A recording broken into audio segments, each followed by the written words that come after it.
Hello दोस्तों। संयम अर्थात मन को वश में करना, इंद्रियों को वश में रखना। मन यदि वश में है तो किसी भी प्रकार का लोभ मोह व्यक्ति को पथ भ्रष्ट नहीं कर सकता। एक बार एक राजा को राज भोगते काफी समय हो गया था। बाल भी सफेद होने लगे थे। एक दिन उसने अपने दरबार में उत्सव रखा और उसमें अपने गुरुदेव और मित्र देश के राजाओं को सादर आमंत्रित किया। उत्सव को रोचक बनाने के लिए राज्य की सुप्रसिद्ध नर्तकी को भी बुलवाया गया। राजा ने कुछ स्वर्ण मुद्राएं अपने गुरुजी को भी दे दी ताकि नर्तकी के अच्छे गीत और नृत्य पर जब वो उसे प्रस्तुत करें तो नर्तकी को भी अच्छा लगे। सारी रात नृत्य चलता रहा। ब्रह्म मुहूर्त की बेला आई।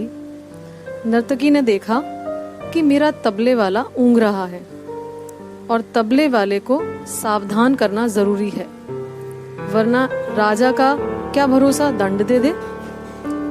तो उसको जगाने के लिए नर्तकी ने एक दोहा पढ़ा। बहु बीती थोड़ी रही, पल पल गई बिताई, एक पल के कारणे ना कलंक लग जाए।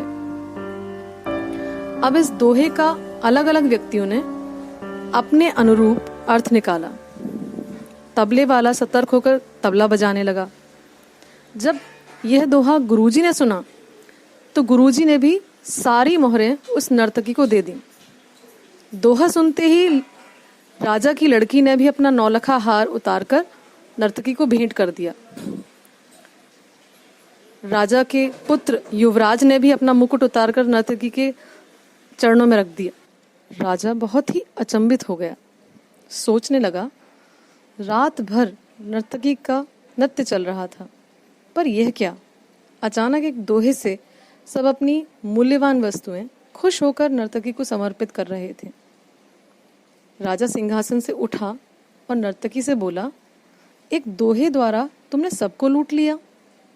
जब यह बात राजा के गुरु को पता चली तो गुरु के नेत्रों में आंसू आ गए और गुरुजी ने कहा, राजा, इसको नीच नर्तकी मत कह। ये अब मेरी गुरु बन गई है, क्योंकि इसने दोहे से मेरी आंखें खोल दी हैं। दोहे से यह कह रही है कि मैं सारी उम्र जंगल में भक्ति करता रहा और आखिर समय में नर्तकी का मुजरा देखकर अपनी साधना नष्ट करने यहाँ चला आया हूँ। भाई, मैं तो चला।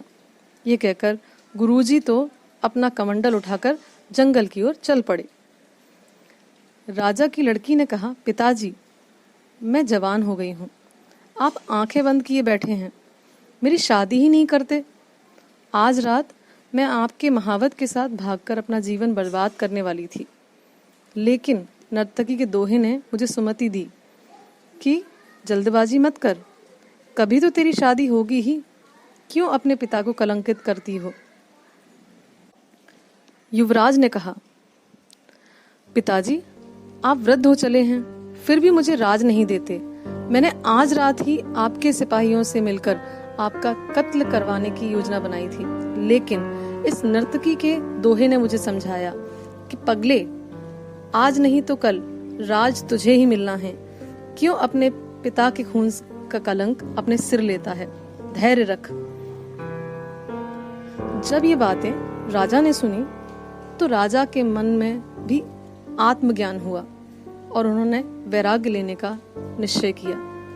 राजा ने तुरंत ही फैसला किया, क्यों ना मैं अभी युवराज का राज तिलक कर दूं। फिर क्या था, उसी समय राजा ने युवराज का तिलक कर दिया और अपनी पुत्री को कहा, पुत्री, दरबार में एक से एक राजकुमार आए हुए हैं, तुम अपनी इच्छा से किसी भी राजकुमार के गले में वरमाला डालकर उसे अपना पति चुन लो।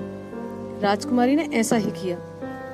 राजा सब त्याग कर जंगल में गुरु की शरण में चले गए। यह सब देखकर नर्तकी ने सोचा, मेरे एक दोहे से इतने लोग सुधर गए, लेकिन मैं क्यों नहीं सुधर पाई। उसी समय नर्तकी ने भी निर्णय लिया कि आज से मैं अपना बुरा नृत्य बंद करती हूँ। और उसके मन में भी वैराग्य आ गया और वो ईश्वर से प्रार्थना करने लगी कि हे प्रभु, मेरे पापों से मुझे क्षमा करना। बस आज से मैं सिर्फ तेरा नाम सिमरन करूंगी। Same implements on us. बहु बीती थोड़ी रही, पल पल गई बिताए, एक पल के कारणे ना कलंक लग जाए।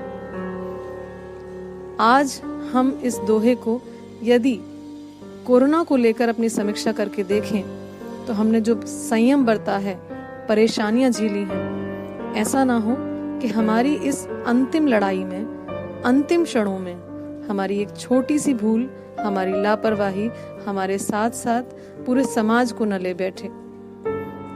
इस संघर्ष में हम सभी को साथ रहना है। हम इस दुर्लभ मानव जीवन का मूल्य समझ नहीं सके, ये आत्मग्लानि हमेशा रह जाएगी अगर हम आज भी न जागे। ट्रैफिक सिग्नल पर रेड लाइट में खड़ी गाड़ियां और उनके पीछे से हॉर्न हम सभी ने देखे हैं और सुने हैं, जबकि सभी को पता होता है कि ग्रीन लाइट होने पर ही सिग्नल पार कर पाएंगे, पर खड़े होकर सिग्नल पर ही खींचने लगते हैं। कई लोग तो अपने वाहनों को लेकर बिना सिग्नल देखे ही निकल जाते हैं। ऐसी ही न जाने कितनी बातें दिन प्रतिदिन जीवन में देखने को मिलती हैं और इस सब का कारण बहुत हद तक लोगों में धैर्य का अभाव है, आत्म संयम का अभाव है, जिसके कारण क्रोध तथा अन्य अनेक प्रकार के विकार भी जन्म लेते हैं। हमारी पहचान हमारे मन से होती है और मन की गति बहुत तीव्र होती है। मन पर नियंत्रण रखने वाला व्यक्ति ही आत्म संयम के साथ जीवन सुखपूर्वक व्यतीत कर सकता है, किंतु अनियंत्रित गति से के साथ दौड़ रहे मन के साथ जो चलता है उसे भारी कष्ट उठाना पड़ता है। उसी प्रकार जैसे अनियंत्रित गति से दौड़ते वाहन पर दुर्घटना संभव होती है। इसलिए संयम बनाए रखना है। संयम क्या है? संयम एक युद्ध है अपने ही विरुद्ध, जो हमें लड़ना है और जीतना है। अगर वीडियो अच्छा लगा हो तो लाइक करें, शेयर करें, सब्सक्राइब करें।